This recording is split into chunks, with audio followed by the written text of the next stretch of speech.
Oh. You're goddamn sick of it. This is the worst time ever to be a celebrity. You're gonna be finished. Everyone's doomed.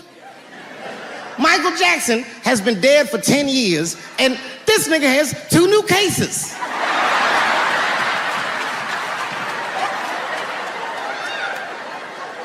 And if you haven't watched that documentary, then I'm begging you, don't watch it.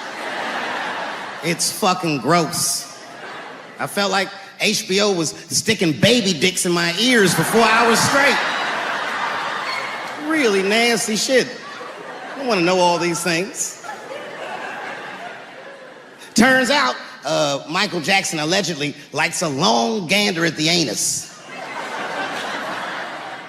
So they said he stares at people's buttholes. That's what they said. That's how gross the documentary was.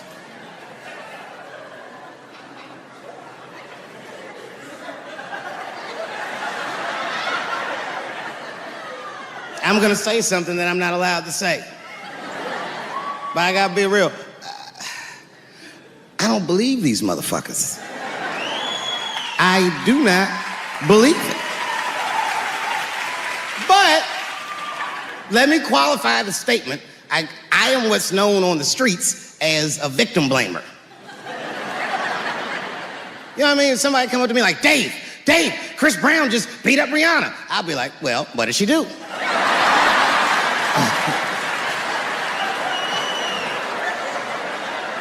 Dave, Michael Jackson was molesting children. Well, what were those kids wearing at the time?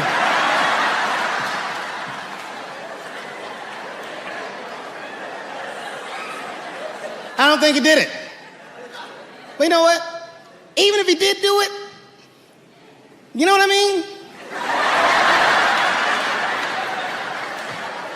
You know what I mean? I mean, it's Michael Jackson. I know more than half the people in this room have been molested in their lives. But it wasn't no goddamn Michael Jackson, was it? This kid got his dick sucked by the king of pop. All we get is awkward Thanksgivings for the rest of our lives.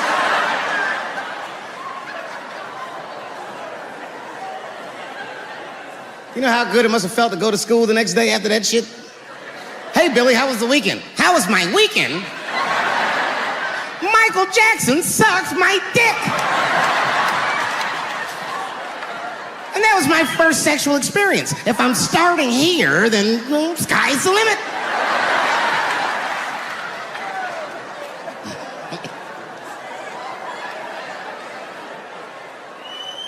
I know it seems harsh, but man, somebody's got to teach these kids. There's no such thing as a free trip to Hawaii. He's gonna want to look at your butthole or something.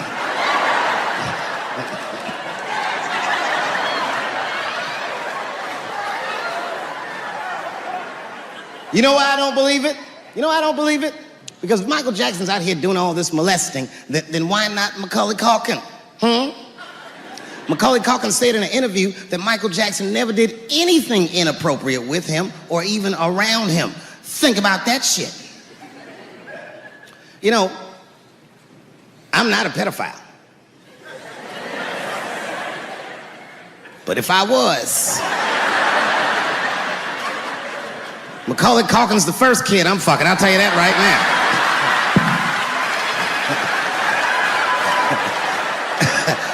I'd be a goddamn hero. Hey, that guy over there fucked a kid from Home Alone. And you know how hard he is to catch.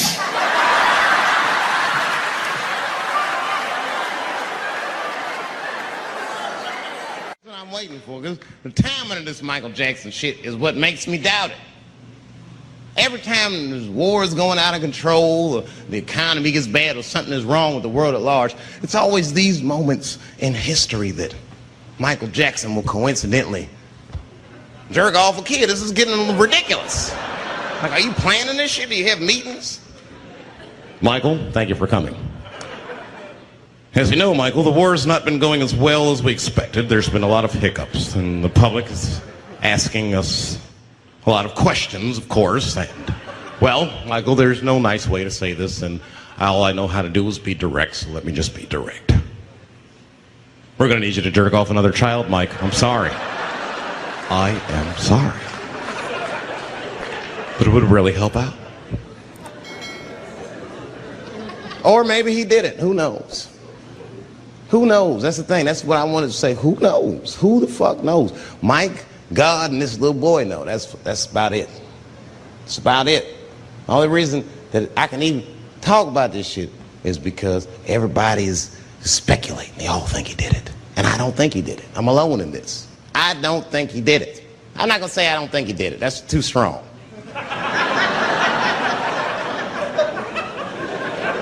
Let me just say I am reserving judgment until all the facts come out. But so far from what I heard, I mean, the kid said he was dying of cancer. He was in Make-A-Wish Foundation. He claims he had 2 weeks to live, and it was his dying wish to meet Michael Jackson. Come on, man, give me a fucking break. This kid is 10 years old. He don't remember Thriller. The fuck you want to meet Michael Jackson for, honestly? I remember Thriller, and I just, like, kind of want to meet this nigga. Like, I wouldn't break an appointment to meet him. I'll put it that way. I'd have to already be free. That's ridiculous. It's like if I'm dying in 2 weeks and go, oh, mama, get me in a room with Chubby Chuckle. I wouldn't want to meet that motherfucker. My last 2 weeks. Why not Usher or somebody like this? So then the kid claims he goes to Michael's house. This is where it all gets crazy. I don't, like, you know, he does everything you'd expect at Michael's house. They climb trees and rode roller coasters and Ferris wheels. The chef made cookies, pies, and cakes. They was petting the monkey and the giraffe, sang songs, kid shit. And in the middle of all this childlike activity, for some reason, Mike pulled out some wine and some pills and sucked his kid's dick. Folks, it hurts me to say it. And the kid had the nerve to call that abuse. Motherfucker, that is a good host. God damn, what else do you want? What else do you want? I'm lucky to get a glass of grape drink at my friend's house. Let alone a roller coaster ride and my dick sucked. Mike must be confused, like I brought you in my house, I fed you, I sucked your dick, and this is how you repay me, motherfuckers? This was your wish, not mine. Thought you were dying in 2 weeks. What happened to that motherfucker? I've been in court for 1.5 years. You get stronger every time I see you.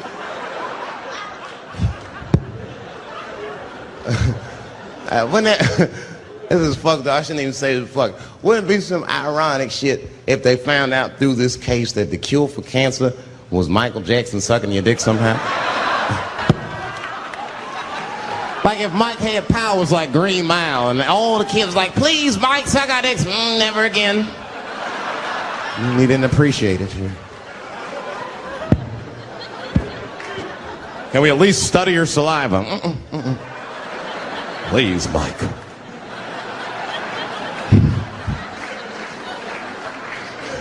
It just doesn't stop, though. It just doesn't stop. And the only reason I can talk about Mike is because he's a freak. He is a freak. That's why people let you talk about it. Because if I brought up Catholic priest fucking kids, it'd get quiet as shit. But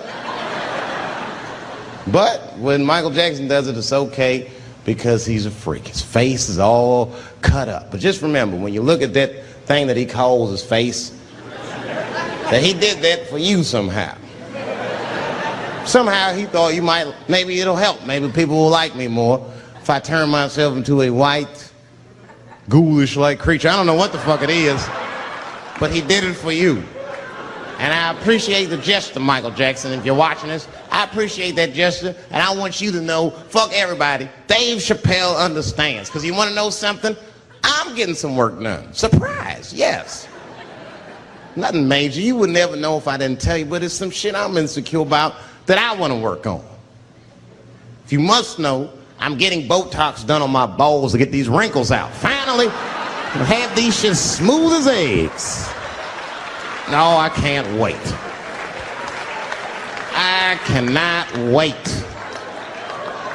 And I'm not stopping there. That's just phase 1, baby. I'll be like Bob Vila, these old balls. I'm fixing them up. I'm plucking all the hair out. I gotta make room. I know that's, I gotta make room. I'm gonna tattoo a gangster ass face on them, mean expressions like this. And then I'll grow the hair back on the bottom so they got beards like me. And then I'm hitting that beach and looking for ball suckers. I'm gonna wear some high shorts just like this. And walk up to women with a confidence I've never had before. Pardon me, miss. I don't mean to be rude. But do you suck balls? Excuse me? Miss, relax. You didn't even let me finish.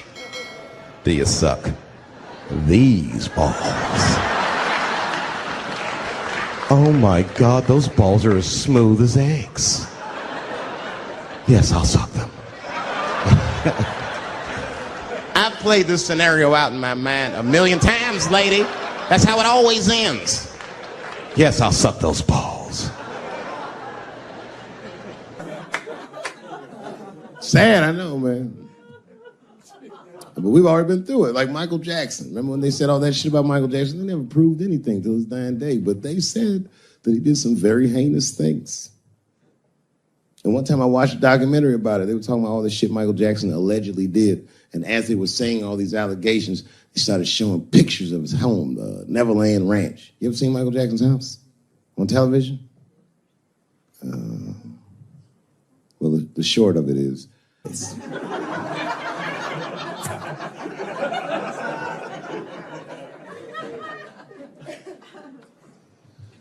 and I saw the whole thing, exotic animals and Ferris wheels and merry-go-rounds and shit. And the more they showed it, the more certain I was that I don't think Michael Jackson did any of those things they said he did.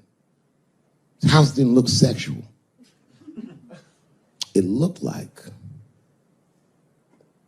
he was flossing on those motherfuckers. It didn't look like he was trying to fuck kids. It looked like he's just trying to impress them. Like, this nigga's Jay-Z for kids.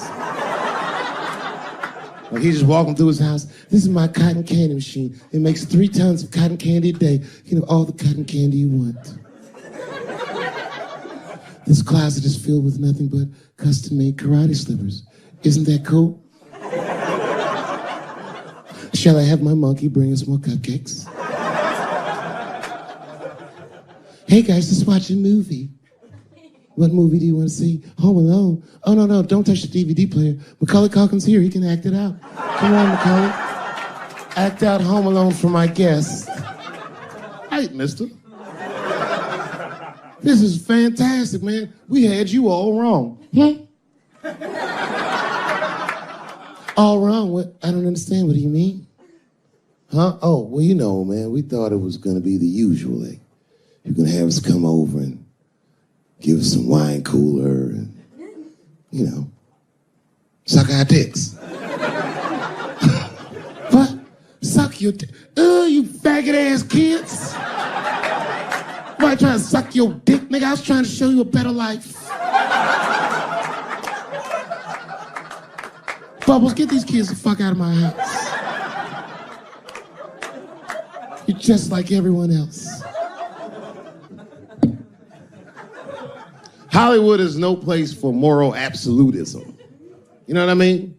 We must never forget that R. Kelly peed on a 15-year-old girl. And he also wrote, I Believe I Can Fly. Same guy, same lifetime. If I showed you that video of him peeing on that girl and scored it to I Believe I Can Fly, he'd be torn. I used to think that I could not go on if I can see it.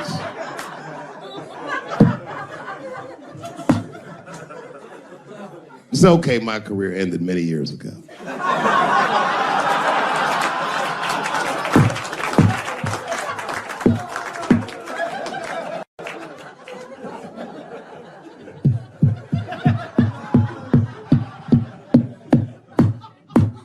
Order.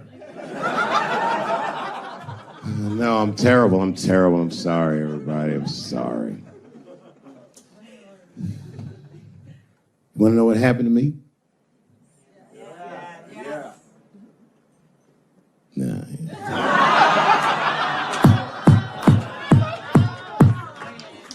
tempting, but I don't want to talk about it. Maybe at the end, when I run out of things to talk about. Actually, I'm almost there. I'm just trying to tell you what happened to me was I just didn't have a good go of it. I don't know what you guys think happens when you quit a successful show like this. I'll tell you what doesn't happen. They don't go, hey, well, good luck with your future endeavors. That's not what happens. It was cold out there. For real, I had to watch it all go down without me. I had to watch all those people do my show, Key and Peele, and Amy Schumer, and Mind and Mencia. Well, I'm not going to say they were doing my show. I'm just saying they were bad. And people would come up to me on the street and be like, yo, nigga, just every once in a while. Most people thought I was crazy, but sometimes people come, yo, nigga, you did the right thing, man. You my hero. Nigga, I don't want to be your hero. I want to be rich.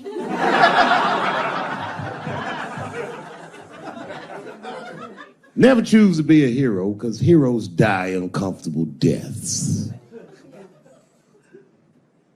All I wanted to be was Paul Revere. I just needed one heroic moment, you understand? Paul Revere's ride was only one night. And then 40 years of him being like, hey, y'all, remember that time everybody was asleep and I was up and the British was coming? Boy, it's a good thing I was awake, nigga. Everybody be dead.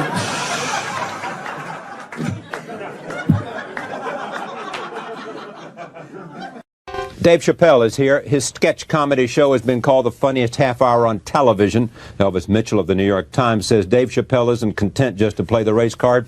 He shuffles the entire deck. Here is a look at a sketch from Chappelle's show. Some people just know black people, right? Yeah, I'm serious. They got like gut instincts. Some people know black people. But who are those people? We don't know. So we got some people, and we put them to the test. Now, what you're about to see is absolutely real. These are real people. This is not actors. This is the real deal. Give it up for my new game show. I know black people. Are you ready? I'm ready. How can black people rise up and overcome? How can they rise up and overcome? Well, can they? That is correct. Reparations. That is acceptable. This is a rap lyric? No, I'm sorry. Oh, this is a general question. Actual question. All right. There's a complex answer there. That is correct. Staying alive. That is correct. That is correct. Well, stop cutting each other's throat. That also is correct. How can black people rise up and overcome? Get out and vote? That is incorrect. I'm pleased to welcome Dave Chappelle to this table for the first time. Welcome. Thank you, Charlie. Good to be here, Great man. to be here, man. I'm telling you. I have met your extraordinary family outside. Thank you. This high. Yeah. Yeah. The wife, the two sons. Who would have known that a guy with a show like this would be a father? There you go. And a good one, I bet. Yeah, I'm involved. Now, is home, where do you live? Oh, I live in Ohio. Right. I'm a resident of Ohio. Do you actually sleep there? Like 6 months out of a year. Yeah. Ideally, I'll come here, I'll do the show. Right. Then I'm going on tour later tonight. Right. Check your local comedy listings. And then I'm gonna go home, man. I like to go back to the farm. It's one of those things like even Superman has a place in the North Pole where he can relax and be himself. Right. And it is good for me and my family. To have that place. In contrast to what I do, it's just kind of sane and normal. Yeah. You say that your material is more cultural than political. I'd say so. Yeah. Absolutely. What does that mean to you? Well, I mean, look, we live in a country that is incredibly culturally diverse, more so than racially diverse. You know, you could look at even in white culture, there's so many subcultures, so many different cultures that might not even interact, even though they're all the same race. Black culture is the same. Tupac, doesn't hang out with the Huxtables or Right. whatever. But you know, they never knew each other at all. But you got to bridge the gaps, man. So that was within one race, but very different cultures. Right. One was the hip hop community. One was sort of suburban, right, and even upper middle class. Right, and even within partisan politics, there's people who I'm sure represent different subcultures within Right. America. And I think that the comedy we do, more so than political, just deals with how these things in pop culture are absorbed by these subcultures. Yeah. But here's the interesting thing: how much of it is just is about black African Americans being black, the relation, like the skit we just saw. Is it half of it? No. Well, this is the thing. You got to remember, the show was written primarily by me and one other person. A white person. A white person. Now, I'm glad you said that because I found that it was interesting. For people who say that, you know, I play this race card, I don't consider it a card. I think it's interesting that every publication, with the exception of USA Today, that I've read something about my show in, is compelled to mention the fact that my writing partner is white. People just think. Now, why do you think they're compelled to do that? People think in terms of race because the show is so racially charged. Right. They're amazed that a white person and a black person can be cohorts. And yeah, I agree with you about race card. When you say race card, it's as if you're using your race for either to beat somebody up, or it's too dismissive. It's dismissive. Exactly. They're right. saying I'm being divisive, and that that even though the person who said that is an African American himself was Mitchell. Right. No. Well, yeah. When he said I wasn't offended, but normally I feel like it's just kind of divisive, and it's a real subtle way to dismiss any credibility to what I'm saying. Yeah. Now the show itself is just what we just saw. It's you doing a kind of introduction of a bunch of skits. Right. Now the thing is, originally the show was always supposed to be a real personal show, which is one of the reasons why there's primarily 2 people writing it. Right. Because you can't hire 12 people and To be write like a personal story. Right. It'll, my point it'll of lose view. the voice. Exactly. And last year we were establishing a voice. Then the fact that I don't want to read through a stack of papers and try to figure out who's going to be the funniest guy on paper. Who were you influenced by? I mean, I would assume you got to say Richard Pryor, because it seems absolutely not to be influenced by Richard Pryor is not to have any comic work in America, whether they know it or not, was influenced by what he's done. And what was it about him that made him so powerful and influential? He's the genius. He spoke the way that people speak. He took a very specific set of circumstances and conveyed them so that people who didn't even live those circumstances could understand what he was talking about. Because he had such a human element to his work. Yeah. He changed the way that comedians engage their audience, the way they pace the stage. He brought a lot of things to comedy. He's kind of like Coltrane for comedy, like the last innovator. Yeah. He would go up and down the stage, all the way across the stage. He wouldn't just stand there. Right, and he had that thing where if you watch his show, you felt like he was talking directly to you. Yeah. Even if there was 1,000 or 2,000 people in the room with you. The way he engaged an audience just was very intimate, no matter how big the venue. Yeah, as far as I'm concerned, they can't honor him enough. Take a look at this. This is a frontline parody from our own PBS. Here it is. Clayton Bigsby. He was the only Negro we'd ever had around here. So we figured we'd make it easier on Clayton by just telling him and all the other blind kids that he was white. And he never questioned it. Why would he? You've written 4 books now. I've written 6 books. They've published 4. What would you say is the overall message of your books? Sir, my message is simple. Niggers, Jews, homosexuals, Mexicans, Arabs, and all kinds of different chanks stink, and I hate it. I noticed you referred to African Americans. What exactly is your problem? How much time you got, buddy? Where would I start? Well, first of all, they're lazy, good-for-nothing tricksters, crack-smoking swindlers, big butt-having, wide-nose breathing all the white man's air. They eat up all the chicken. They think they're the best dancers, and they stink. Did I mention that before? Yes, I believe you did, sir. Matter of fact, my friend Jasper told me one of them coons came by his house to pick his sister up for a date. He said, look here, nigger, that there's my girl. Anyone has sex with my sister, it's gonna be me. So the point is... I like that sketch because it doesn't draw any conclusions. Yeah. It just paints a portrait of an insane dude. Yeah. It's based off of true stories, based off of my grandfather in reverse. In reverse? Yeah, my grandfather, if you saw him, he looks like a white man. For all I know, he is a white man. Right. He was born in a white hospital in 1911, so at least one of his parents were white. Right. As far as he knows, he's a black person. He's blind from birth. He was raised in black neighborhoods. He was told he was black. Right. He lives a black person's life. Well, here's somebody who's told and they were white. Told the opposite. Right. So I just figured, what if someone... The idea of using the N-word so much, is it simply because is there some goal in doing that? Absolutely not. None. Nah, if you use it so much, it'll somehow take away from the... I think that's a byproduct of it.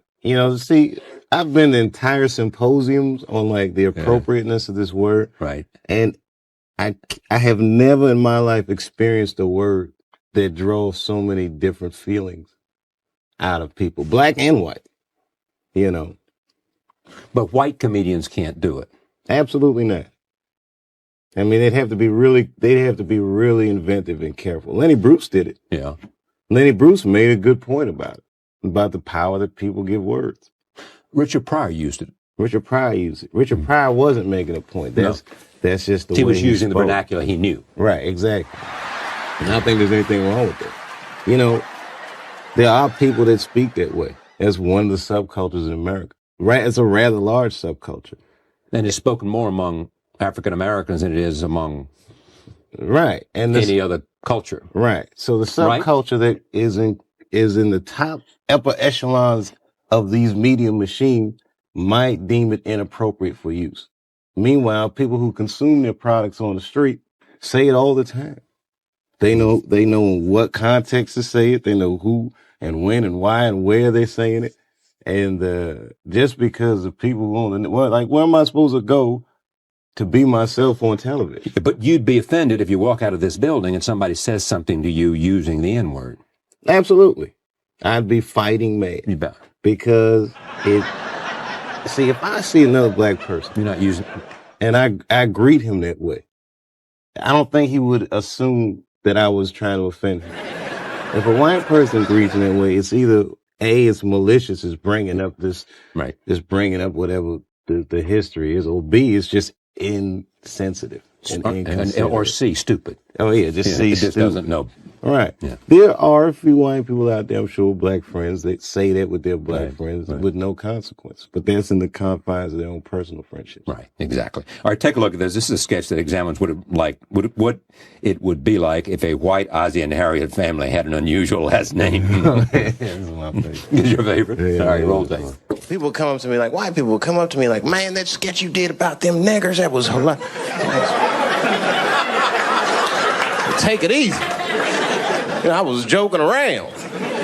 You start to realize these sketches in the wrong hands are dangerous. And that N-word is a doozy, especially for us black folks. A lot of different feelings come up when they hear that word. But I'm thinking, is it because that black people actually identify themselves as N-words? No, I don't know. Maybe. But what if we just use the word for other people? Would it be so bad? I don't know.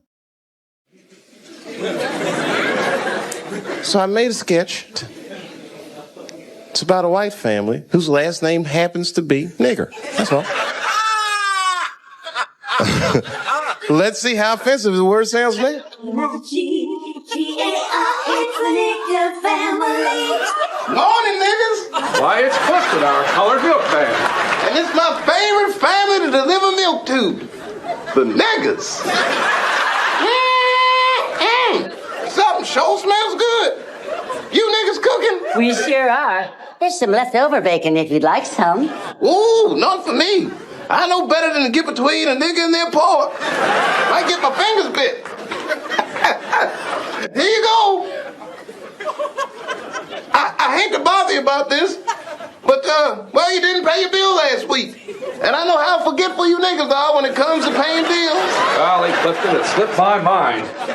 Here you go. Sorry about that. Oh, nigga, please. And one of your favorites. I love this. You started performing when you were 14? Yeah. I started real young. It was one of these things where when I was 14, there was an article about Bill Cosby in Time magazine. And I was writing a book report on him. And in reading about the guy, I realized that being funny was a marketable skill. Like, I realized this guy came from nowhere. Yeah. And he was like a billionaire. Yeah, exactly. Just from telling jokes. Yeah. That's what I'm going to do. It was one of those things. And I just never stopped. Well, but did you have a natural instinct for it, or did you simply say, you know, if I get in there early and I work my butt off, then I'll be okay? Comedians are born. There's some. Are they really born? Yeah. Now, there's some guys, look, I'm going to tell you like this. With the run the risk of sounding cocky, right. I have a natural ability for this that not every guy necessarily has. Some guys I see that are real funny that work tremendously hard to be that funny. Some guys literally can just talk funny. They have that X factor. It's a certain thing, you know. And a guy like Eddie Murphy, who might be one of the funniest dudes I've ever spoken to in casual conversation. And I mean, this guy is just like his talent is enormous. Like if you meet him, you forget. Okay, you're one of the biggest grossing comedy stars of all times in the world. He is incredibly funny. Yeah. There's another guy that works real hard that'll get a sitcom or he'll get a shot just by merit of showing up and by putting the work in. He'll get a shot, but he'll never be like Eddie Murphy. Roll tape. This is a sketch in which you get a call from Miss Oprah.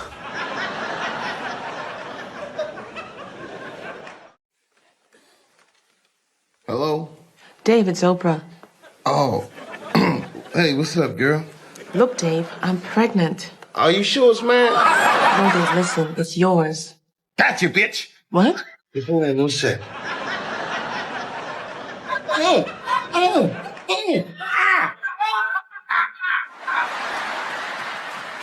All right, look, I'm gonna fly to Chicago tomorrow, okay? But I'm gonna need you to send me a ticket. I'll fly you out. One, baby. Could you have a limousine pick me up at the baggage claim? Because I don't have no cab money to get from the airport to your house. Okay, sure thing. Thanks, boo. Oprah? I love you, baby. I love you too, David Chappelle. All right. I'm going to go to work and tell everybody the good news tomorrow, and I'll see you in Chicago. Bye-bye. Hey, everybody, got an announcement to make. Ding, ding, ding, ding, ding. I quit. Oh, kiss my ass. Everybody. Excuse me. Got a quick word with you? Kiss my ass. Can you type a memo of that and send it around?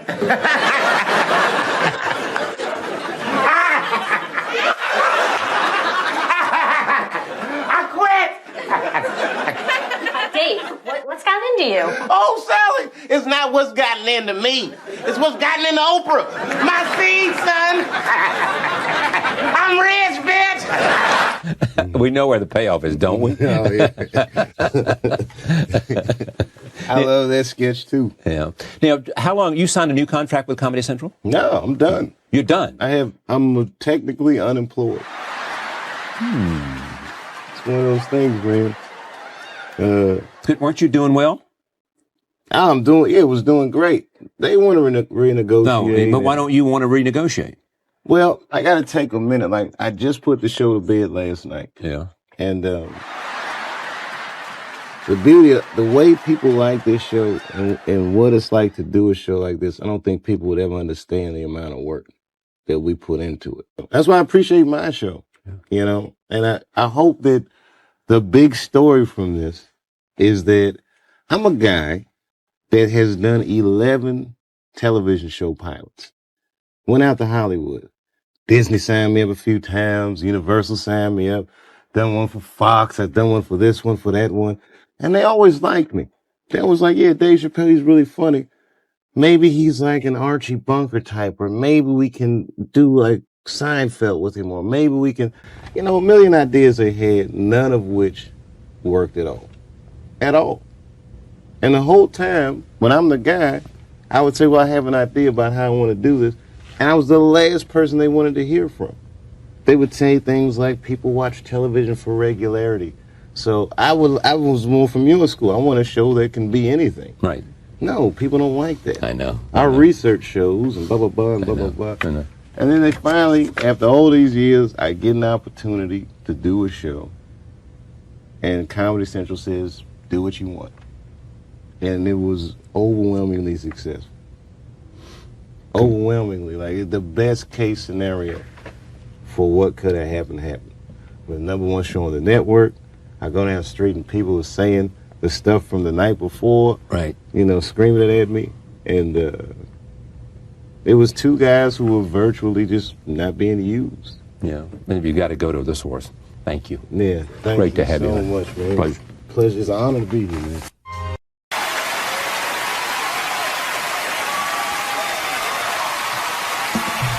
Ladies and gentlemen, Dave Chappelle.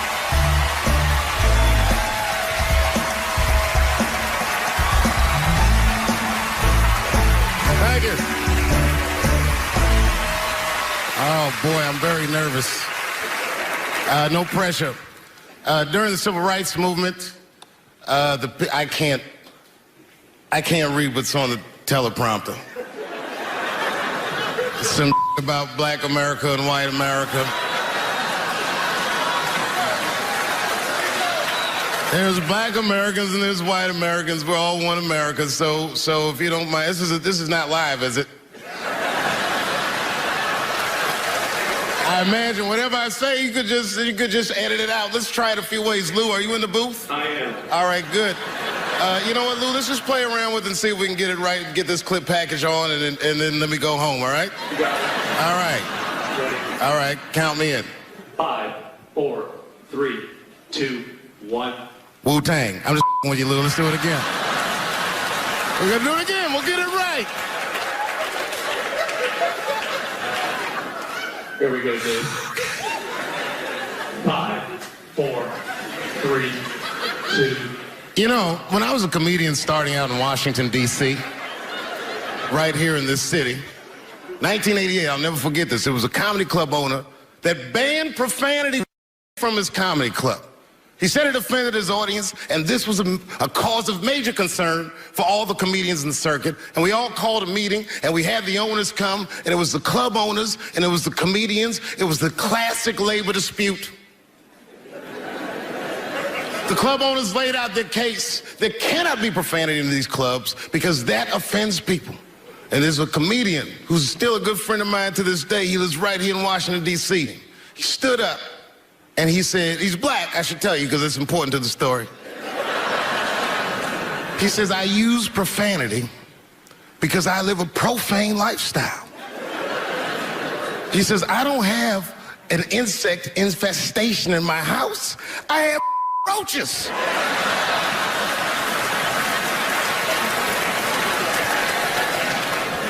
My favorite comedians are like musicians, and the audience is their instrument. And the music they make is your laughter. And that's the laughter that I scored my entire life to. So now, some of my favorite American comedic composers. Thank you. When I lose my job, I lose my man. Treat me like a dog. He called me a dog. Yes, he did. What did he call me? An old dog.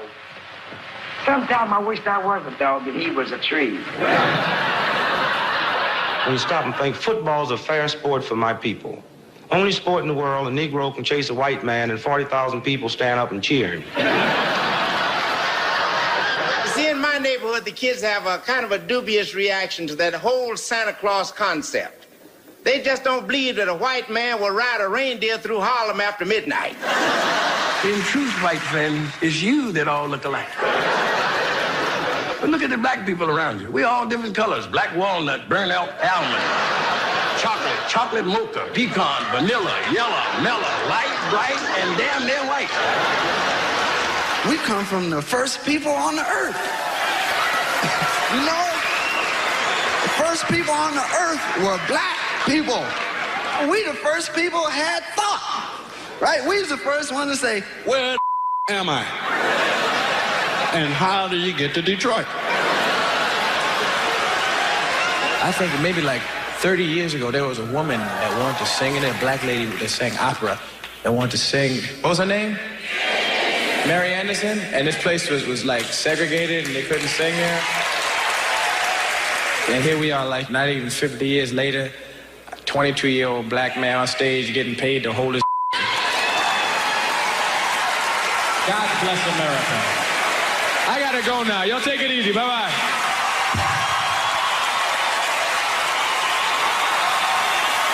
Janelle Monáe, Will Smith, Common, Gladys Knight, and John Legend when we continue. Yeah, man. Well, you ladies are right. To be honest with you, your lives look terrifying to me. They do, man. I know nothing about being a woman, but I know fear. Yo, I used to live in New York when I was 17, and I couldn't even pay my bills. You know what I did to make money? I used to do shows for drug dealers that wanted to clean their money up. One time I did a real good set, and these motherfuckers called me in the back room. They gave me $25,000 in cash. I was probably 18 or 19 years old. I was scared. I thanked them profusely. I put that money in my backpack. I jumped on the subway and started heading towards Brooklyn at 1 o'clock in the morning. Never been that terrified in my life. Because I never in my life had something that somebody else would want. I thought to myself, Jesus Christ, if motherfuckers knew how much money I had in this backpack, they'd kill me for it. Then I thought, holy shit. What if I had a pussy on me all the time?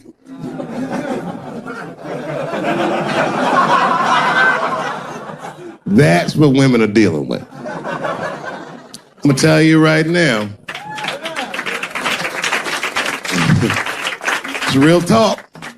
If them same drug dealers gave me a pussy and said, put this in your backpack and take it to Brooklyn, I'd be like, nigga, I can't accept this.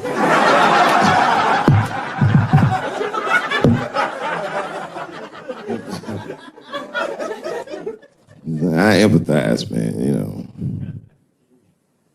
Everybody gets mad because I say these jokes. But you understand that this is the best time to say them. More now than ever. And I know there's some comedians in the back. Motherfucker, you have a responsibility to speak recklessly. Otherwise. New York Times said that Louis C.K. jizzed on his own stomach.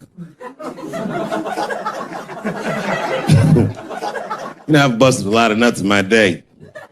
None of them were newsworthy.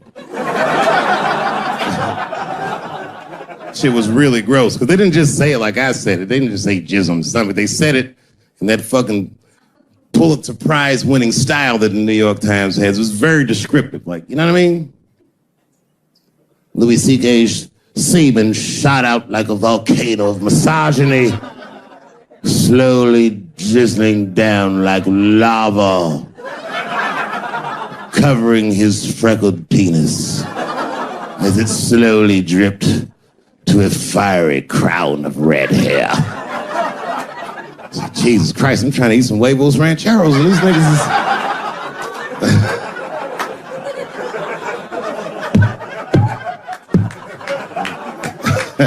And you know, the tough part, being a comedian, knowing the motherfuckers, everybody comes up to me like, did you know? Did you know what Louis was doing? No, bitch, I did not know. The fuck you think we talk about at the comedy club? Hey, nigga, how was the weekend? Great, man. I was just jerking off in faces and coming on my own stomach, having a good time. You know how this business is. No, I didn't know. They act like we sit around like Grease. Tell me more, that she put up a fight. Dun, dun, dun, dun, dun, dun, dun, dun, dun, dun. Sorry, I don't know the choreography, but you get the point. You get the point. She was intense. But Louis was like the turning point. I mean, you know, all these allegations are terrible. Louis was the only... I shouldn't say this, but fuck it. His allegation was the only one that made me, like, laugh. mean, if you think about it. Because all his friends is reading it, and he's jerking off, and he's surprising people. He's surprising me.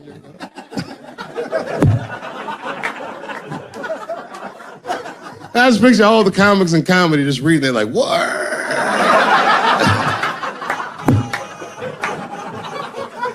It's terrible. I know it's terrible. I'm sorry, ladies. You're right. You are right. But at the same time, I mean, you know what I mean? I don't know.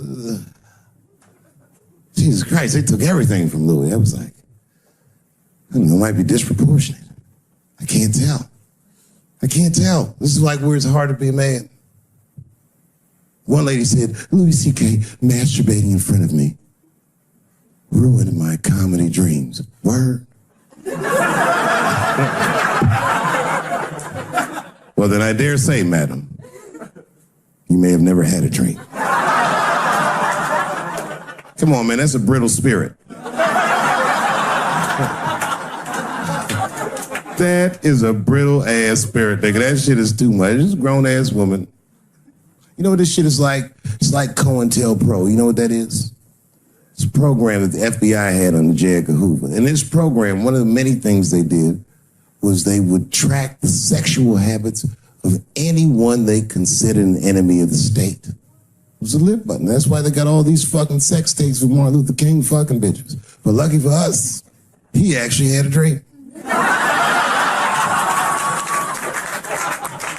You think if Louis C.K. jerked off in front of Dr. King, he'd be like, I can't continue this movement.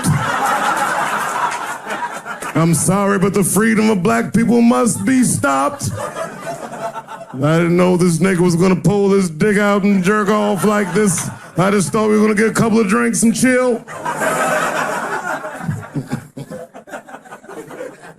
Show business is just harder than that. Them women sounding like, I hate to say it, y'all, they sound weak. I know it sounds fucked up, I'm not supposed to say that, but one of these ladies was like, Louis C.K. was masturbating while I was on the phone with him. Bitch, you don't know how to hang up a phone?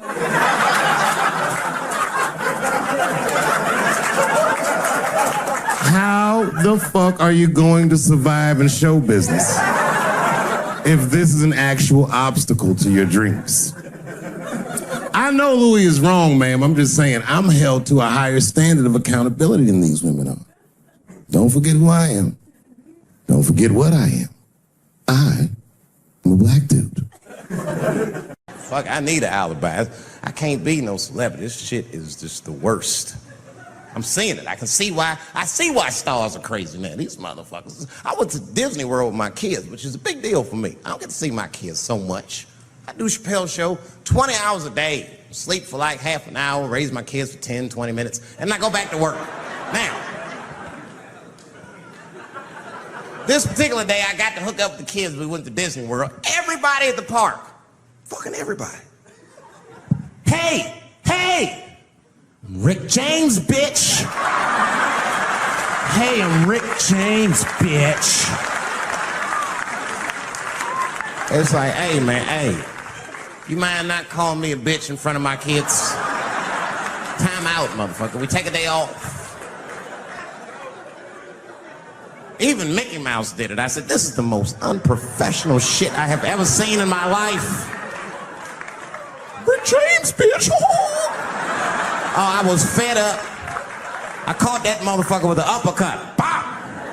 Knocked his head clean off. Everybody was screaming. Oh my God, oh my God. Mickey Mouse is Mexican. But everybody's getting along. I see that shit. I see it all around. Blacks and whites don't fight so much. You know who don't have no beef with anybody is Asian people. I see how y'all be doing. Y'all just lay in the cut. Only people Asian people beef with is other Asian people. Like if you call a Korean guy Chinese, I've done this. They will flip out. Hey!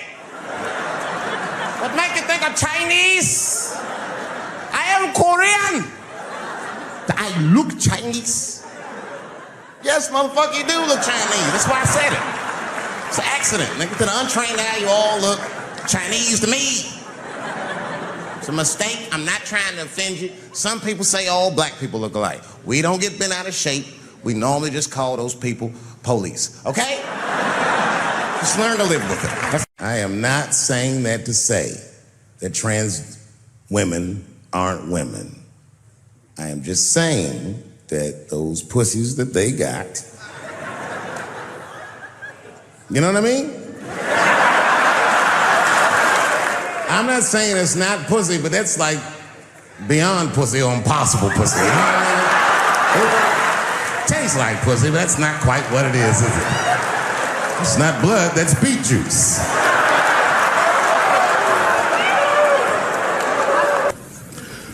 I started doing stand-up comedy when I was 14. I'll never forget the first time I was on stage. The guy that introduced me was a guy named J.T. Newton. I'm 47. I can close my eyes and remember the introduction like it was yesterday. It went like this. Ladies and gentlemen, this next young man coming to the stage is starting his comedy career tonight. Who knows? We may be witnessing the birth of a star. Please welcome David Chappelle.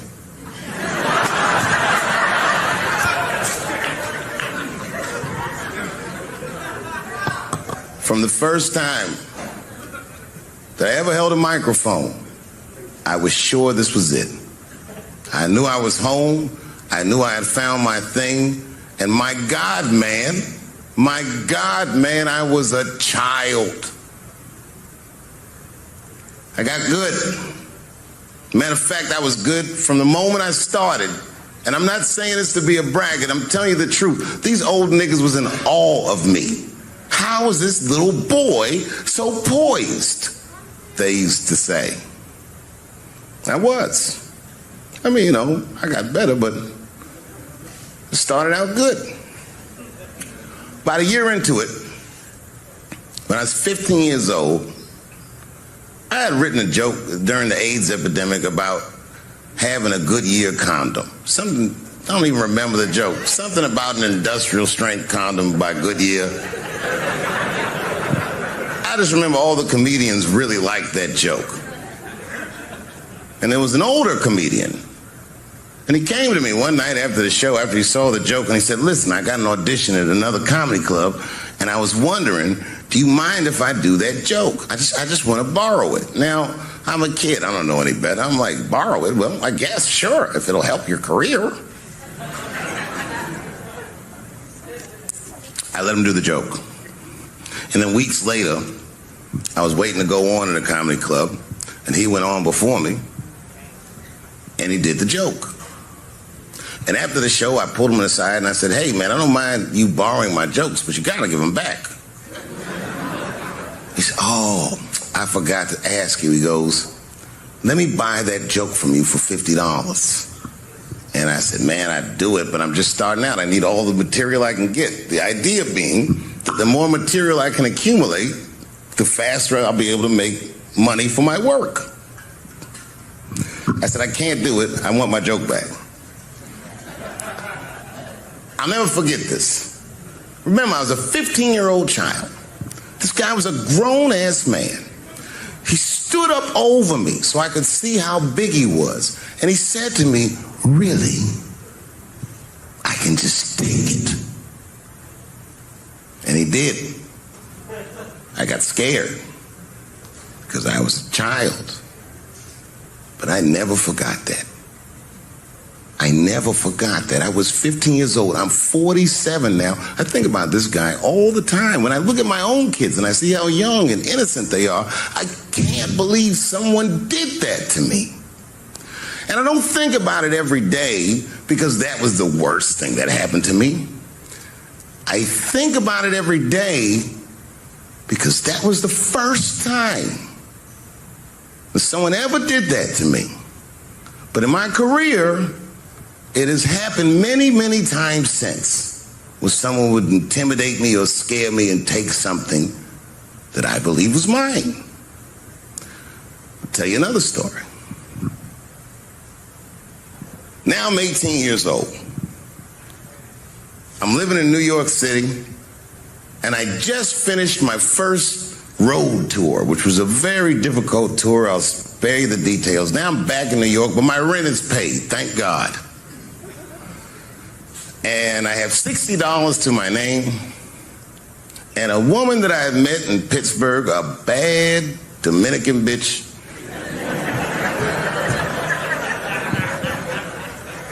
was coming to New York. She was going to spend the weekend with me. I couldn't wait for her to get there. She was coming that evening. But remember, I only had $60.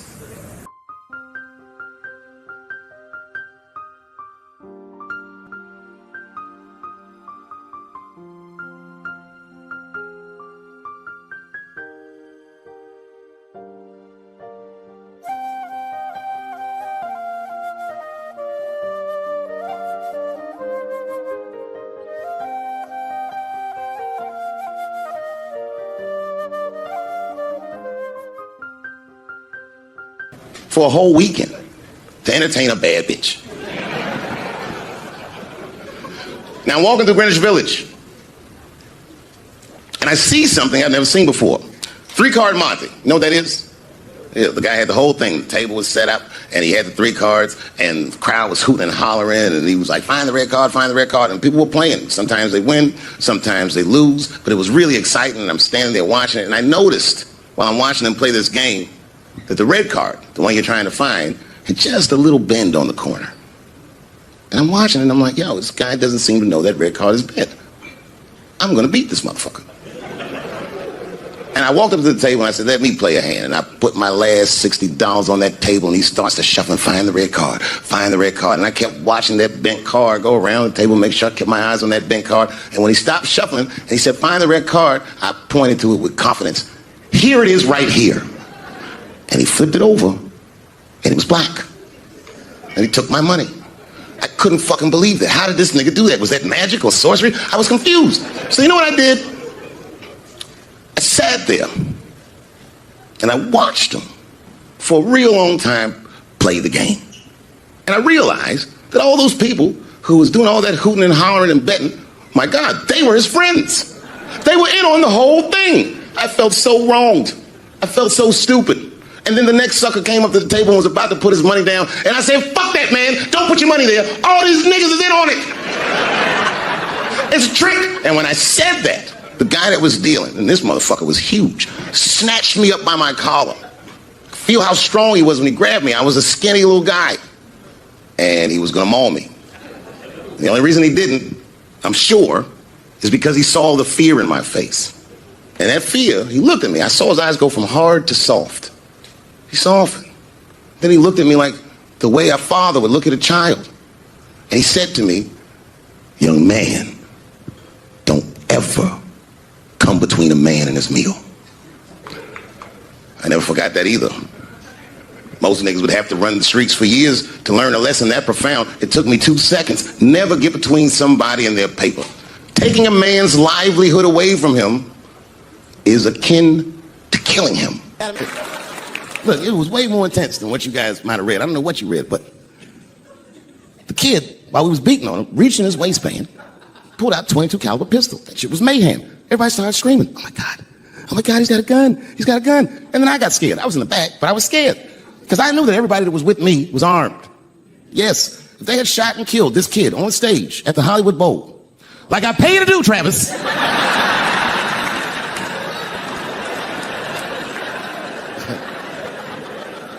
but Travis G'd up. Travis wrestled the gun out of the kid's hand, and then he took it like this and tried to chamber the round, and he couldn't.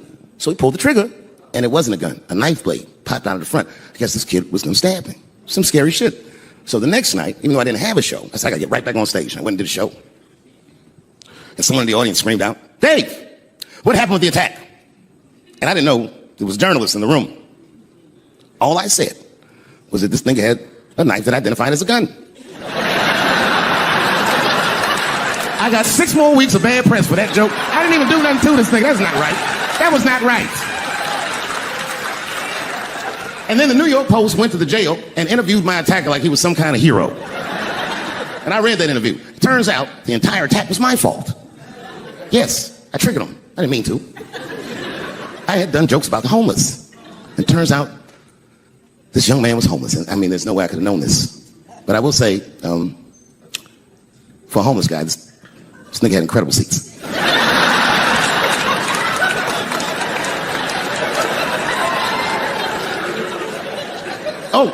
And they said I triggered them because I had done LBGTQ jokes, and it turns out this fellow was a B. That was the headline in the article. It said, Dave Chappelle's alleged attacker is bisexual. I said, alleged attacker? This motherfucker definitely attacked me. I'll show you the tape. He's allegedly bisexual. I'm gonna need to see him suck somebody's dick before I believe the rest of this article. I read that shit in the paper. I was horrified. I was like, oh, bisexual? I could have been.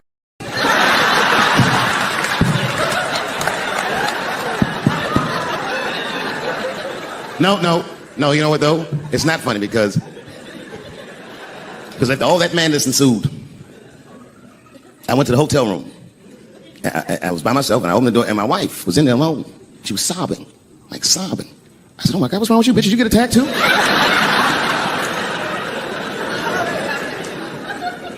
And she was just crying. She said, oh my God, David. She said, if you had died tonight, me and the kids would have nothing.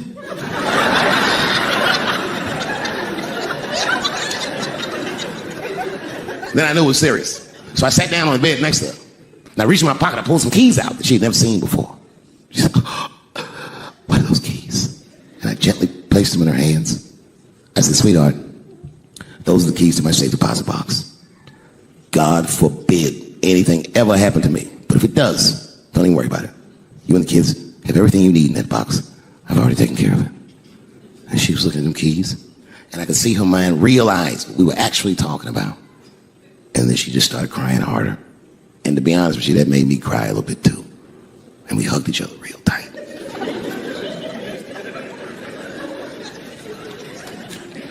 Do you know this bitch looked in the box while I'm alive and well? Who does that? Oh my God. And then she was mad at me. She said, God damn it, David, I opened that box. I said, you did? She said, yes, I did. And there was nothing in there. I said, nothing? Oh. She said, nothing except your stupid joke book. I said, whoosh. She said, well, sweetie, look. If you tell those jokes exactly how they're written, you and the kids should be fine. They're really good jokes.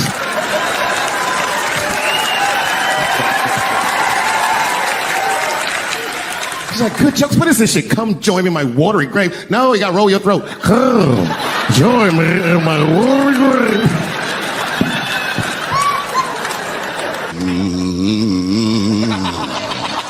You know, that is my grandmother used to sing that when she cleaning up. That's a Negro spiritual. Black work song. Not everybody know about that. I know. See, white people, you guys might whistle when you work. You think? But that's how you can tell what kind of work we're actually doing.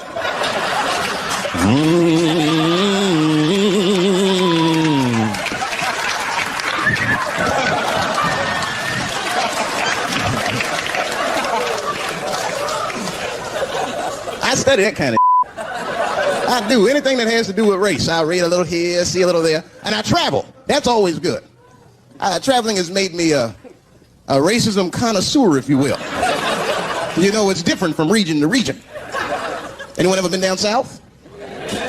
So you guys know what I'm talking about. And the racism down there is just it's perfect. It's due to a perfection. It's comfortable. It's out in the open. There are no secrets in Mississippi. Everybody knows the deal. Morning, nigger. Morning, sir.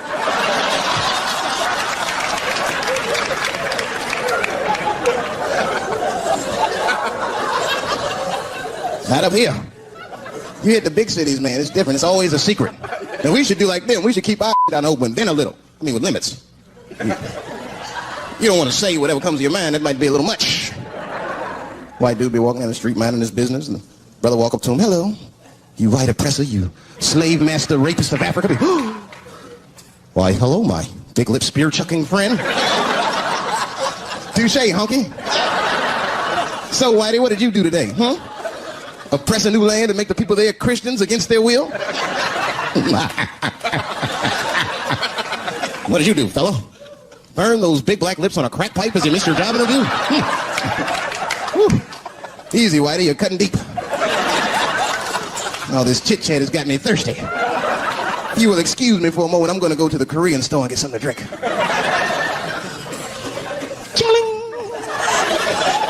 Hello. You slanted-eyed, ruining the economy in our neighborhood by opening stores and taking the money out the community. Chink. Wow. Good afternoon, you browse around but never buy anything. Suspicious looking nigga. After a while, that might be too much. But you can't help it. If you're an American, you're a racist. We brought up from the beginning to think in generalizations. We never look at the individual. We rarely look at the individual. I'm a racist. I know I'm a racist. You know how I know? The other day I caught myself being racist against myself. There's so much and I got mixed up. Forgot whose team I was on. One time I was reading the paper, man, this story came on about this guy was suing a department store because they wouldn't let him play Santa Claus, you know, because he's black. And I was actually like relieved when the department store beat him. That's bad. But I wasn't ready for that. I wasn't ready for the idea of a black Santa Claus, man. That would suck. So we wouldn't get our presents to the 28th, 29th. Sorry I'm late, kids. Santa got caught up with some in Vegas. I had to sell some toys to get back, shit. Where them cookies at? I heard that when Martin Luther King stood on the steps of the Lincoln Memorial and said he had a dream, he was speaking into a PA system that Bill Cosby paid for. Do you understand what I'm saying? The point is this. He rapes, but he saves. And he saves more than he rapes, but he probably does rape. Thank you very much. Good night. I know it's fucked up, but I'll tell you the truth. You know, everything's funny.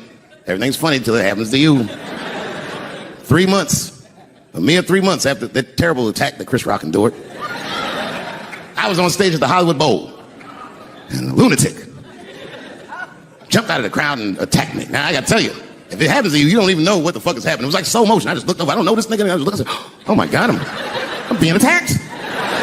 And this motherfucker was ragged. He jumped at me. He was like, ah! I'm old, but I'm fast. I caught this motherfucker's head with my hand and pulled his hoodie over his eyes. I can still feel his head in my hand. It was spongy. He had been growing dreadlocks. Not the beautiful dreads that breastfarians grow. These were accidental LA homeless dreads. This shit had leaves and sticks and bottle caps and shit in it. Some kind of grease. I was like, ugh, like this. And then I fell down. And he knocked me all the way on the ground. And I was like, man, this is a bad situation. I'm like, I don't know if I'm gonna die or what's gonna happen. But in that moment of vulnerability, you know what occurred to me that had never occurred to me before in my life? In that moment, it occurred to me that bodyguards should not wear dress shoes to work, Travis. This nigga Travis came out slipping and sliding on some kind of beautiful loafer and fell flat on his back. Pop. I said, oh my God. Now both of us are down. I gotta handle this shit myself. So I popped that back, boom. And then the kid that knocked me down, he popped out, boom. And we looked at each other and realized, at the same time, I was bigger than him. And that motherfucker took off running. And I started to chase him and I said, fuck him. And I picked the microphone up. So I'm gonna finish this show now. That's right.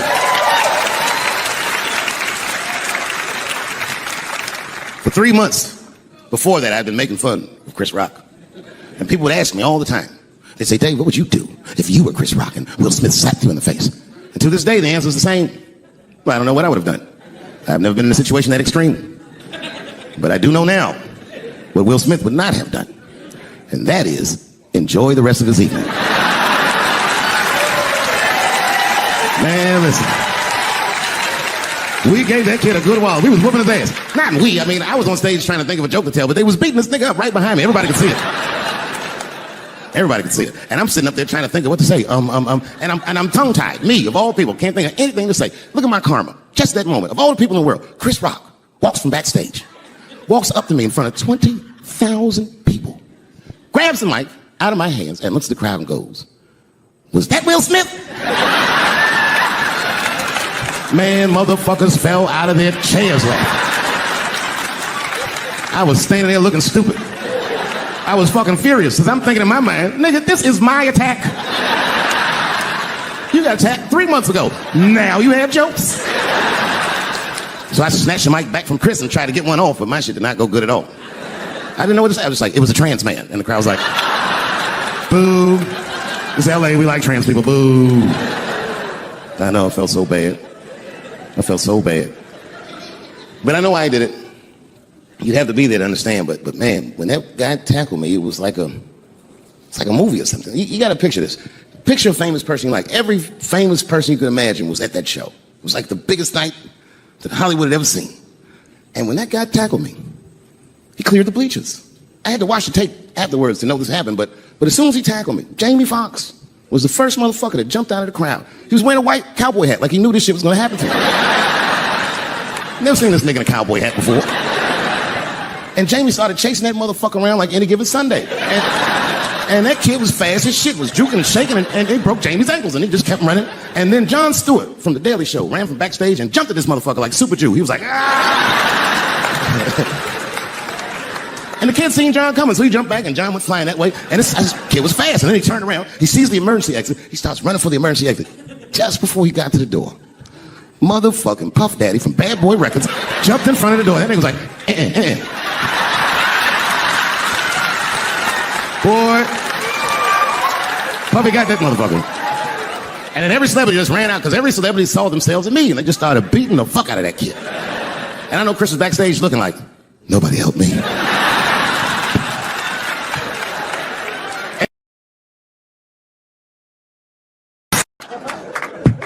I'm fucking around. Yeah, man. Well, you ladies are right. To be honest with you, your lives look terrifying to me. They do, man. I know nothing about being a woman, but I know fear. Yo, I used to live in New York when I was 17, and I couldn't even pay my bills. You know what I did to make money? I used to do shows for drug dealers that wanted to clean their money up.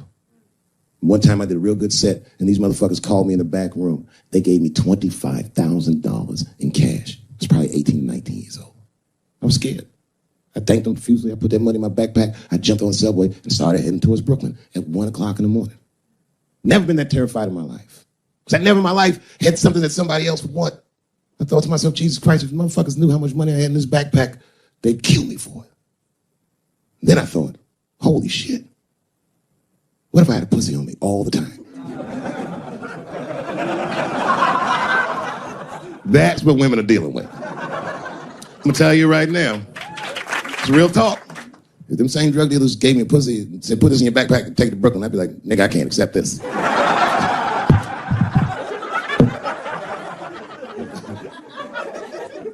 I empathize, man, you know.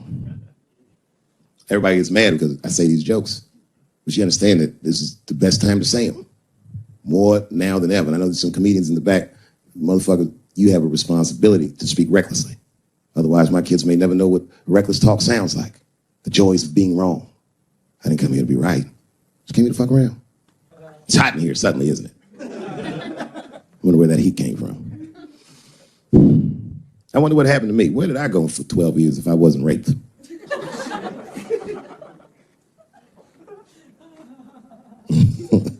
Maybe there's something else going on. Maybe these rapes aren't even the worst of it. Wouldn't that be something? Wouldn't that be something? You can go ahead and go to the bathroom, Brooklyn. You don't need to hear this shit. He's under an enormous amount of pressure. He is. Just being big and black with that hair, dude, nigga, motherfucker's a suspect for everything. It's that white collar crime.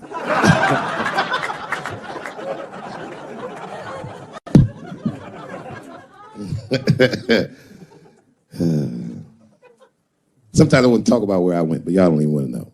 I was gone for a long time, nigga. I was in the upside down.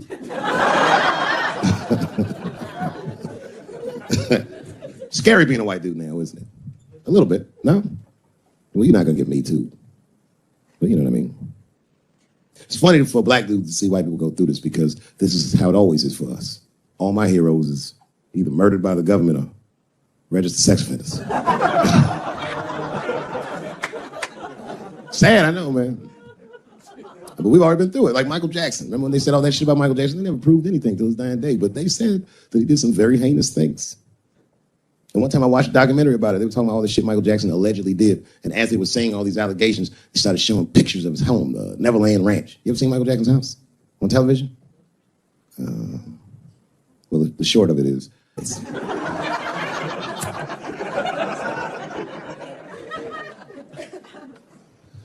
And I saw the whole thing. Exotic animals and Ferris wheels and merry-go-rounds and shit. And the more they showed it, the more certain I was that I don't think Michael Jackson did any of those things they said he did. His house didn't look sexual. It looked like he was flossing on those motherfuckers. It didn't look like he was trying to fuck kids. It looked like he was just trying to impress them. Like, this nigga's Jay-Z for kids. Like, he's just walking through his house. This is my cotton candy machine. It makes 3 tons of cotton candy a day. You know, all the cotton candy you want. This closet is filled with nothing but custom-made karate slippers. Isn't that cool? Shall I have my monkey bring us more cupcakes? Hey guys, let's watch a movie. What movie do you want to see? Home Alone. Oh, no, don't touch the DVD player. Macaulay Culkin's here, he can act it out. Come on, Macaulay.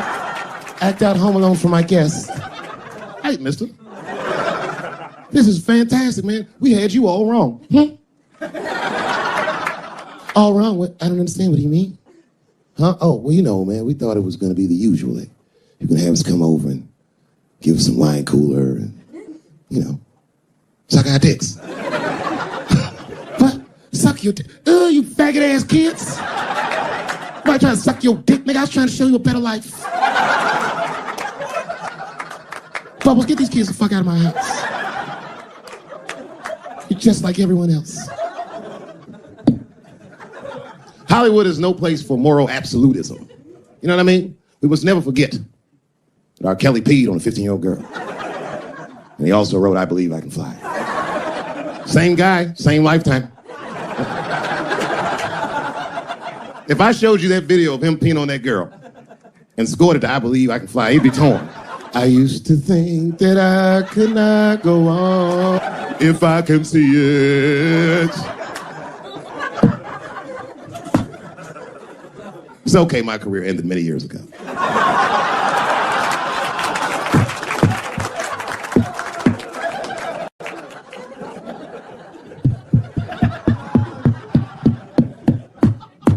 Order.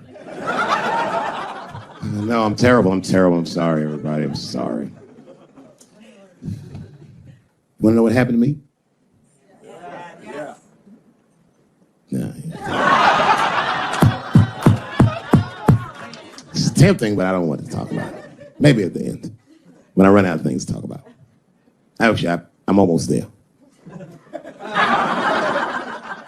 I'm just trying to tell you what happened to me was not, I just didn't have a good go of it. I don't know what you guys think happens when you quit a successful show like this. I'll tell you what doesn't happen. They don't go, hey, well, good luck with your future endeavors. That's not what happens. It was cold out there. For real, I had to watch it all go down without me. I had to watch all those people do my show, Key and Peele, and Amy Schumer, and Mind and Sia. Well, I'm not going to say they were doing my show. I'm just saying they had. And people would come up to me on the street and be like, yo, nigga, just every once in a while. Most people thought I was crazy, but sometimes people come, yo, nigga, you did the right thing, man. You my hero. Nigga, I don't want to be your hero. I want to be rich. Never choose to be a hero, because heroes die uncomfortable deaths. All I wanted to be was Paul Revere. I just needed one heroic moment, you understand? Paul Revere's ride was only one night. And then 40 years of him being like, hey, y'all, remember that time everybody was asleep and I was up and the British was coming? Boy, it's a good thing I was awake, nigga. Everybody be dead.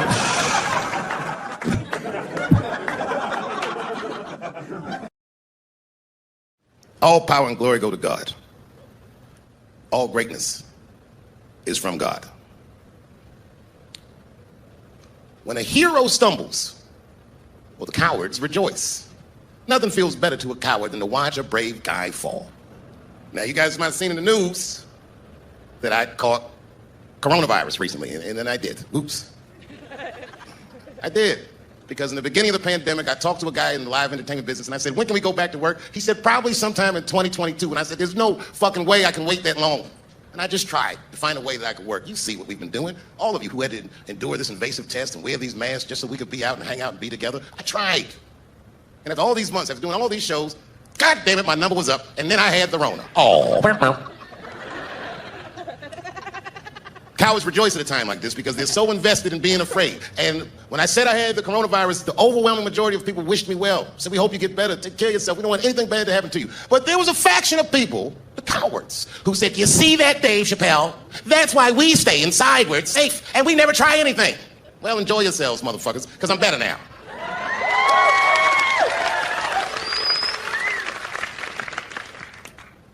Years ago, a man named Edward Snowden came to notoriety. Do you remember him? Edward Snowden was a whistleblower. How people feel about him is a split decision. Is he good or is he bad? Was he right or was he wrong? I don't know. What he did was he detailed a government program where our government, the United States government, was spying on its own citizens. And when he did that, people didn't really care. If you remember at that time, we were prosecuting a war on terror, and my God, what if these terrorists are living amongst us? We have to do something if they spy on some of us. I mean, who has anything to hide? Remember that. Years later, after Michael Brown got killed and riots broke out in American cities and Ferguson and all these places, you heard black Americans saying they're militarizing our police departments, and no one cared because the unrest was so uncomfortable and so daunting, and all these Negroes looked so angry. Nobody said anything. Remember that. On January 6th, well, American citizens stormed the Capitol. You know, I'm from Washington, D.C. A lot of my friends growing up are Capitol Hill police officers. I said, what did you do that day? What did we do? We were kicking crackers down the steps like motherfucking 300, nigga. Trying to save our country.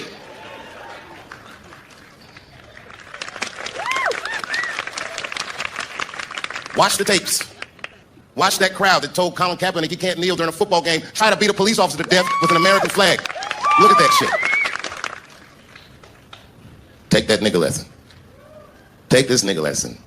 What was Edward Snowden talking about? Who is the terrorist now that they're looking for? It's you, not me, not my black Muslim ass. It's you. Who are they militarizing the police for? They didn't call the National Guard on my black ass.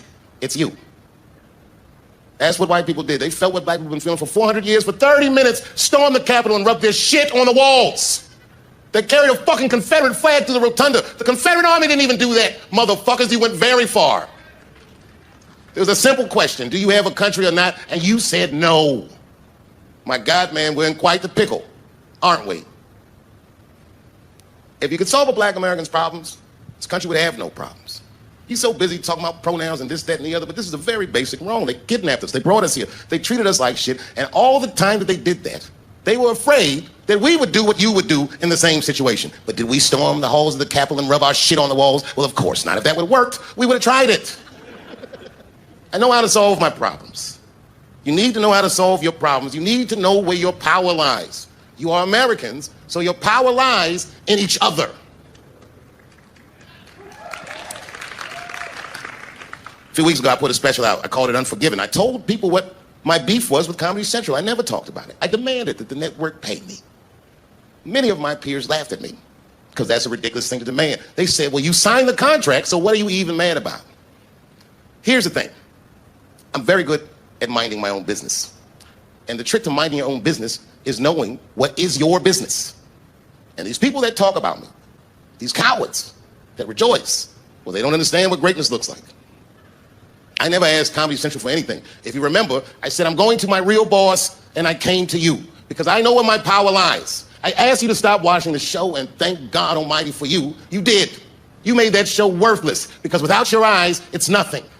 And when you stopped watching it, they called me, and I got my name back, and I got my license back, and I got my show back, and they paid me millions of dollars. Thank you very much. When I took 12 years off, and you put me right back on top when I came back, I couldn't thank you enough. You have kept me free. I have not had to do what so many of my colleagues have to do because of you. I have no idea what dicks taste like. This is a very important moment. I want to thank Ted Sarandos at Netflix, the CEO who had the courage to take my show off its platform at financial detriment to his company just because I asked him. And I want to thank Chris McCarthy of CBS Viacom. This guy is younger than me, and like most people younger than me, has an interest in making the past right, and did something that was very courageous. And finally, after all these years, I can finally say to Comedy Central, it's been a pleasure doing business with you. I wish I was special. You're so fucking special. But I'm hungry. I'm aware. Down out the way. I don't feel. How are you? For those of you that are too young to know, my name is David Chappelle. And it is my honor to be here tonight at Erykah Badu's birthday celebration because we are still born. I also Stop playing. Keep going, keep going. Have you ever seen me before? Would you believe after all these years, I'm still dope? I'm not talking, real dope. Hold up. Can I kick it? Don't stop it. The band is afraid to commit. Y'all niggas got to commit. Can I kick it? Can I kick it? Can I kick it? All right, I will check. I turned 42 my last birthday. I was happy to be statistics. But getting old is a trip. I'm not old, but I'm older than I've ever been. And it's a trip. I took 2 shits in a 45-minute span. That's what happens when you get my age. I was in a hotel suite jerking off and gave up in the middle. I didn't even finish. That's what happens when you get older. Now you think you can't kick it no more. But we still booming. Tough year, 42. I got booed off stage in Detroit. I'm just kidding. I got booed, but I didn't leave. Just out there and took that shit. It's a long story, but the moral of the story, RC, never smoke weed with rappers. There might be something in that shit. You might have seen it on TMZ that said David Chappelle was on stage drunk. I'm like, no, I'm drunk. No, that's not what it was. The crowd was looking crazy. I couldn't get it together. And the lady screamed out in the back, I want my money back, David Chappelle. She said, fuck you. I work for GM all day to get the tickets for this goddamn show. And you suck. And the whole crowd said, yeah. And the whole crowd started chanting, we want our money back. And I said, oh no, I better pull it together fast. I said, good people of Detroit, hear me and hear me now. You will never get your fucking money. I'm like evil Knievel. I get paid for the attempt. I didn't say it'd be perfect. I just said I'd show up. If you pay, I'd give it a shot. Anyway. We love you, Dad. I know you do, man. Thanks. But tonight's not about me. No, tonight's not about me. It's about one of my favorite entertainers of all times. You're not going to say, I love this person. You know I know I love this person? Because when you love somebody, they make you want to be better. She brings out the best in everybody that knows her person. And she brings out the best in every crowd I see her stand in front of. So as a crowd, can we kick it? Well, then, ladies and gentlemen, make some noise. Make some real noise. Let's start with Badu.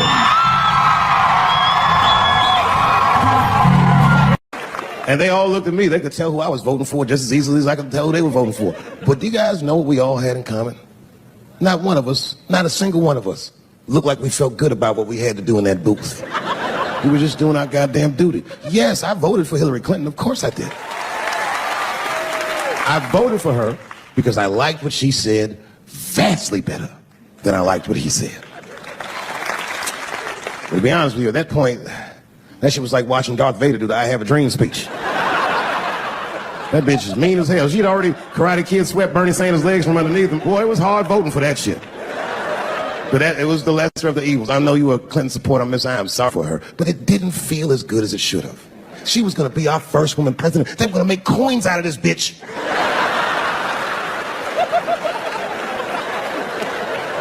And somehow she just missed the dunk. Of course she should have beat him. Of course she should have beat him. You know what voting for her felt like? It was bittersweet. It felt like I was lucky enough to eat Halle Berry's pussy.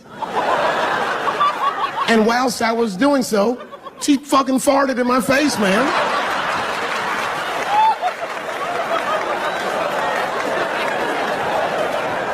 Now you understand, I'd still do it. But boy, I wish she didn't fart in this great nation's face. I voted that day, and then that same day I flew to New York City. I had work. That night I was in a comedy club in New York, and I said to an audience almost exactly what I just said to you.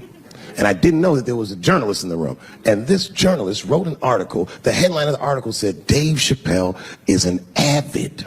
Yeah, I had no idea the paper said that. And you know how I found out? My wife called me from Ohio the next morning in a goddamn panic. David, what the fuck is going on in New York? I said, I'm being good, but what have you heard?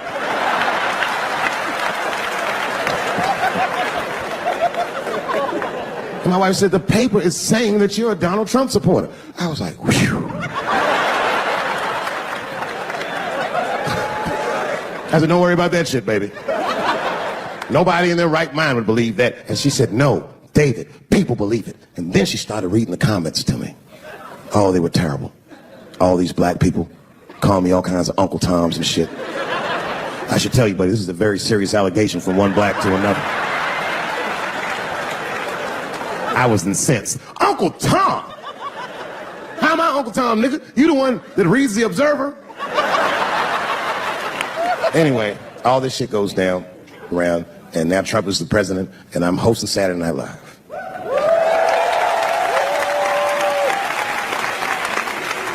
And I didn't really like prepare my monologue, I just kind of winged it. And at the end of the monologue, I don't even remember what I said. I said something like, you know, fuck it, like we're historically disenfranchised and we're going to give him, something about we're going to give him a chance if he gives us a chance. I don't know what I said, but whatever I said, I really wish I didn't say that shit. It was not worth the trouble. Now I walk into the barbershop and all the black people just be looking at me like, yo, Dave, what's up with your boy? Yo, nigga, yo! Not my boy.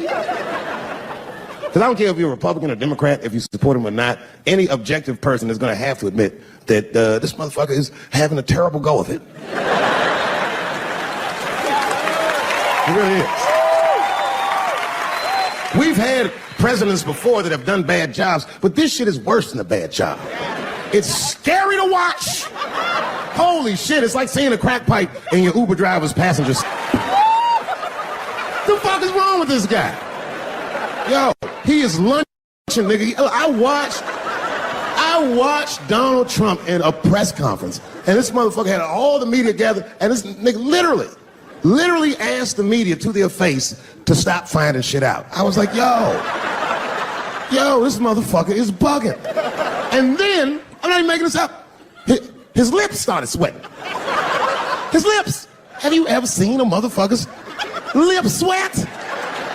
What the fuck is wrong with this nigga's lips? It's like if you're on a plane, right? You ever been on a plane? I get scared to fly. I do it all the time. I be scared on there. And sometimes the plane will hit turbulence. And then I get nervous. But I always look at the flight attendant, and she looks calm, and it makes me feel calm. But if that bitch's lips were sweating, it's terrifying. Like, yo, nigga, why are your lips sweating? What do you know?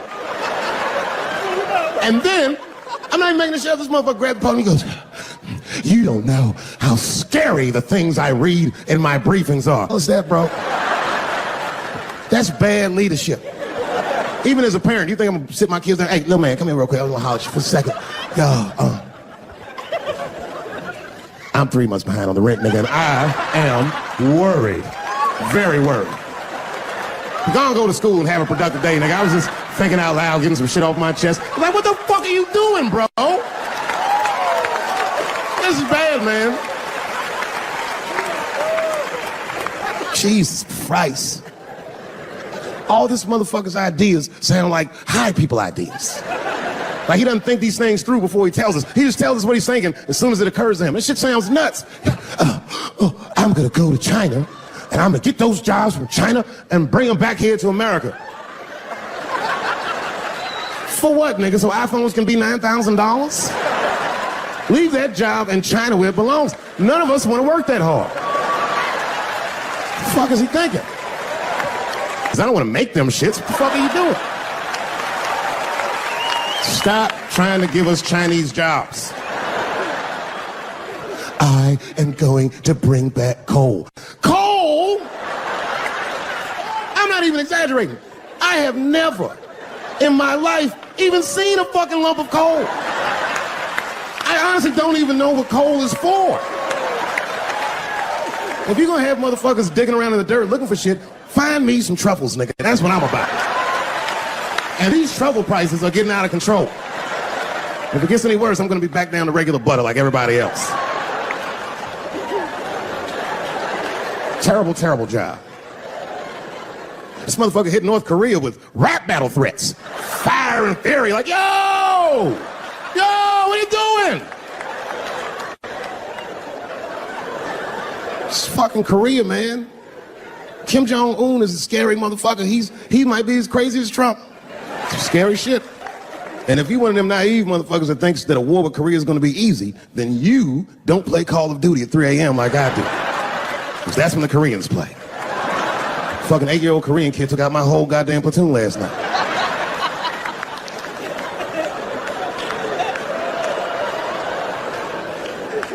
I've never seen somebody in an office so high with the most just basic fucking solutions. Like, you know, we should not let any more Muslims in the country till we can figure out what's going on. Did he just say, figure out what's going on? Who doesn't know how to do basic math? Let's count it out, okay? There's been 17 mass shootings in the United States. 4 of them were done by Muslims. None of those 4 Muslims were from any of the 7 countries in your stupid ass original band.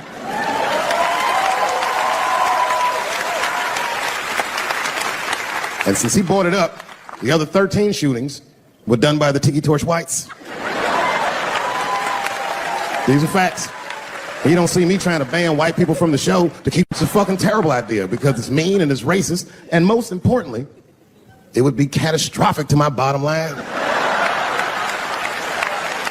If there were no white people here tonight, I might leave this bitch with $1,800. This man needs to realize that we all need each other. And that's why we will never, ever be able to beat China. Because everybody in America is racist, and everybody in China is Chinese. This motherfucker called it all wrong. And don't believe the media either, because as all this shit is happening, the media is trying to make us believe that the extremities amongst us are the norms. We can disagree, that's fine. And most of us are keeping a cool head about this shit. You know what I mean? Americans generally respect one another's beliefs, even if they don't share those beliefs. I know I do. I respect everybody's beliefs except Amish people. Because they are the only ones that I can say clearly their God is wrong. The speed limit is 75 miles an hour in Ohio, and 1 lane of traffic is buggy. Nigga, your God is ridiculous. All the Amish people around my way know me too. Not from television, obviously. They know me from the streets. Because when I see them horse and buggies, I'll pull the Porsche over and talk to them. Ezekiel, are you sure that God doesn't want you to have any of this technology or this energy? Huh? Huh? I can't hear you, nigga. Let me turn this air conditioner off. What did you say? And the niggas be like, get away from me, ye. Ye tried to tempt me like the devil. Devil? Nah, bro, I'm trying to put you on to the game, Zeke. It's a big world out here, nigga. I just went 25 miles in 30 minutes. That's a day's journey for you. You don't even know what the weather's gonna be tomorrow, do you? I do. You don't even know that there's a valuable Pokemon right on your... I drive away. Huh? Oh, my vape pen? You want to hit my vape pen? Oh, sorry, nigga. I'm trying not to get herpes. My bad. I've been playing cat and mouse with herpes for 30 years now, but every night I go to the club, I'll be like, not tonight, herpes. No disrespect. I'm not saying you have herpes. I'm just saying 1 out of 5 people do. So let's just all be careful around this motherfucker and make sure that we leave with the lips we came with.